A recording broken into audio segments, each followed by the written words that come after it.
रमेश एक किसान था। वह अपनी जिंदगी से खुश और संतुष्ट था। एक दिन एक अक्लमंद आदमी उसके पास आया।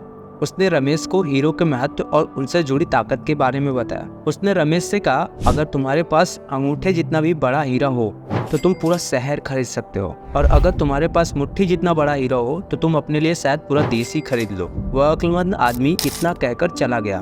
उस रात रमेश सो नहीं सका। वह असंतुष्ट हो चुका था, इसलिए उसकी खुशी भी खत्म हो चुकी थी। दूसरे दिन सुबह होते ही रमेश ने अपने खेतों को बेचने और अपने परिवार की देखभाल का इंतजाम किया और हीरे खोजने के लिए रवाना हो गया। वह हीरो की खोज में पूरे देश में भटकता रहा, बट उन्हें पा नहीं सका। वह बहुत सारे देशों में गया, लेकिन उसे कहीं पर भी हीरा नहीं मिला। वह मानसिक, शारीरिक और आर्थिक स्तर पर पूरी तरह टूट चुका था। वह इतना मायूस हो चुका था कि वह नदी में कूदकर खुदकुशी भी कर ली। इधर जिस आदमी ने रमेश के खेत खरीदे थे, वह एक दिन उन खेतों से होकर बहने वाले नालों में अपने ऊँटों को पानी पिला रहा था।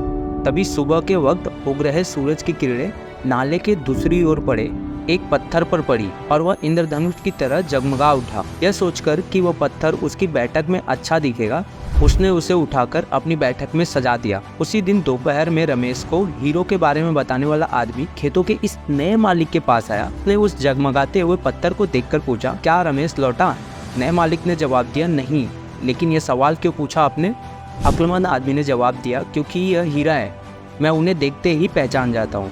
नए मालिक ने कहा, नहीं, यह तो महज एक पत्थर है, मैंने इसे नाले के पास से उठाया है। आइए मैं आपको दिखाता हूँ। वहाँ पर ऐसे बहुत सारे पत्थर पड़े हुए हैं। उन्होंने वहाँ से नमूने के तौर पर बहुत सारे पत्थर उठाए और उन्हें जांचने परखने के लिए भेज दिया। वे पत्थर सच में हीरे ही साबित हुए। उन्होंने पाया कि उस खेत में दूर दूर तक हीरे दबे हुए थे। इस कहानी से हमें सीख ये मिलती है कि जब हमारा नज़रिया सही होता है तो हमें महसूस होता है कि हम हीरो से भरी हुई ज़मीन पर चल रहे हैं। मौके हमेशा हमारे पाँव तले दबे हुए हैं।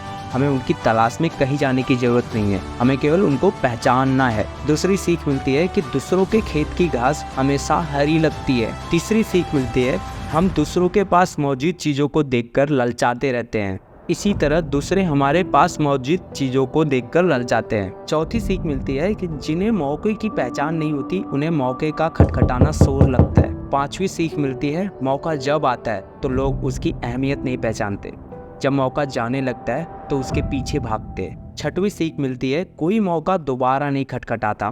दूसरा मौका पहले वाले मौके से बेहतर या बदतर हो सकता है, पर वह ठीक पहले वाले मौके जैसा नहीं हो सकता। इसलिए सही वक्त पर सही फैसला लेना बहुत जरूरी है। गलत वक्त पर लिया गया सही फैसला भी गलत फैसला बन जाता है।